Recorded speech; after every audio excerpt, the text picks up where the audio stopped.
Okay, so this is my weekly goal set up for this coming week. Today's Sunday, so you got a Monday through Sunday.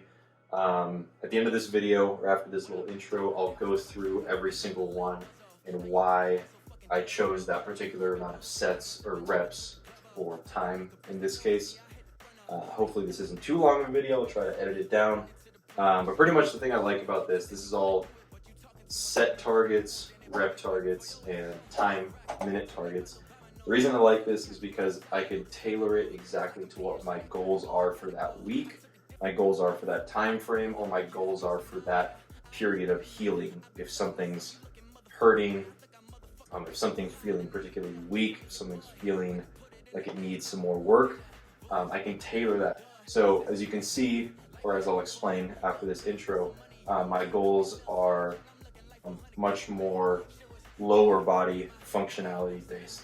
I've got quite a few lower body or kind of hip based exercises compared to upper body ones, simply because my goals are more aligned with everything kind of below the waist, strength and power and all that wise. So yeah, I'm gonna jump into the explanations of all of these. So first, to start off with some upper body here, it's really all over the place. We've got pull-ups and push-ups, 6 of each. And then I'm going to compensate that with 6 sets of rows and 6 sets of dips. So 2 pushing movements and 2 pulling movements. That'll just kind of maintain or slightly grow on a baseline level of pushing and pulling strength. Here with handstand push-ups, I'm going to say handstand push-ups slash shoulder press. I'll do 3 sets of that. I've already got 2 other pushing movements for the week. For squats, I mean, each set at this point is between like 50 to 100 reps. So I think 6 sets of that is something reasonable. Nordics, these are still quite difficult for me. So what I'm going to do is just do a rep goal, 20 full effort reps per week. Step ups, I'll do 4 sets. Core, I'm going to leave core at 0 for this week. Simply because I think a lot of the movements I'm doing otherwise are working on core, kind of secondary to the main movement anyway, so I think it'll just be worked on throughout. ROKP, which stands for reverse out knee pain. I do want to get a good bit of volume of that in, so I'm going to put 20 minutes, and I'm going to do the same for farmer's carry. And for the farmer's carry, I'm doing that in both single arm and double arm variations, just to mix it up. RDLs, we've got some good hamstring work here, but it's not much volume. This is my majority of the volume for hamstring work, so I'll do 3 sets of RDLs for this week, and then hamstring pulls. So those are short range hamstring pulls with a band like this. I'm going to do 18 sets of that.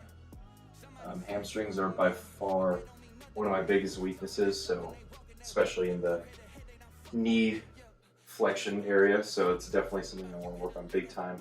Rows and dips we already went over. Adductor planks, this works on the groin, but they're very difficult for me. I'm tempted to do a set goal, but I'll probably stick to reps because they are, like I said, quite difficult. Let's go something kind of big, 30 reps, 30 per side, of course.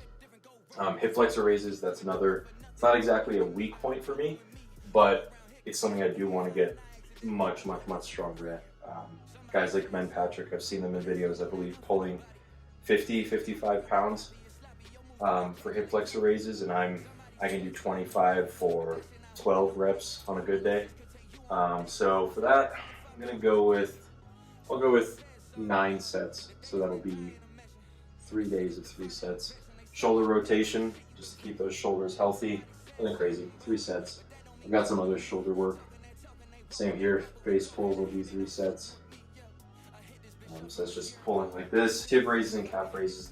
Definitely tib raises I can work on a lot more. Calf raises, kind of always had strong calves, tibs not so much. So I'll emphasize tibs, do 12 sets. Calf raises, I'll go 6. Jefferson curls, I'm gonna go rep-based goal on this because most of my set-based goals are based on a certain amount of effort. And Jefferson curls, at least for me, are not something that I necessarily want to reach a high level of effort with. It's more of an intention. So using a considerable amount of weight, 30, 40 pounds, but I'm not going to failure. It doesn't even feel like I'm reaching any sort of fatigue. It's more for mobility. So I'll do 40 reps. Forearm, honestly, do I need that? No. Do I like doing it? Yes. So I'll probably do, that's just like curling weights like this, curling weights like this. I guess that works on keeping the wrist nice and strong. The work I do sometimes janks up my wrist, so I guess it wouldn't hurt. I'll do 4 sets of that. That'll be 2 days of 2 sets. Pullover, so that's the cross bench pullover, as some call it. I'll do 6 sets of that. Seated good mornings, I've honestly not worked on these in quite a while, so I'll keep it quite light for this week. 2, 4 sets. Flexor Raises. I'm starting to think there may be a little bit too much accessory work for just general upper body work. This is like accessory upper body. Same with this. Same with this. Same with this. I'll probably throw these in on one day with shoulder rotation. So I'll just do 3 sets of that. And then Atg Split Squats. Honestly, big time lacking on these. They're probably just because they're difficult. They work on a lot of things. They get your groin sore, your hip flexors sore, your quads, sometimes even your calves, glutes, everything. But it's definitely something I should be doing quite a bit of along with regular squats. Yeah, let's go 4 sets for now. And that should be increasing. In the future, I just wanted to touch on real quick that, like I said, the goals are based on S for sets, R for reps, M for minutes. My goal with the vast majority of those is going to be reaching an 80 to 90% to failure. What that allows me to do is, rather than be worrying about how many reps or how much weight and things like of that nature that I'm already intuitively, I know what is a right amount of weight, what is not a right amount of weight, I can just shoot for this. So for squats, for example, I can choose to hold 30 pounds and I say might reach 30 reps to that 80-90% failure, or I can just do body weight and go to 100 reps, 120 reps to get to that 80-90% failure. It's just been allowing me to focus more on the larger goal rather than worrying about the minute little details day in, day out. And it allows me to still stay intelligent in how I'm programming what it is I'm doing. There's a lot of other factors, like tempo for a certain amount of weight, for a certain amount of reps, for a certain amount of rest time, for a certain exercise. That's just extremely overcomplicating it. And it's something that, in my opinion, for the way I function, does not necessarily need to be added to every single exercise. As long as I have this set for the week and I'm accomplishing it, and I have this sort of idea in mind for what a set is, I know that my mind can take care of the rest in terms of doing it with right form, right tempo for whatever my goal is, etc. So hopefully that makes sense. All right, so thanks for watching. Sort of explanation of how it is I'm doing my workouts.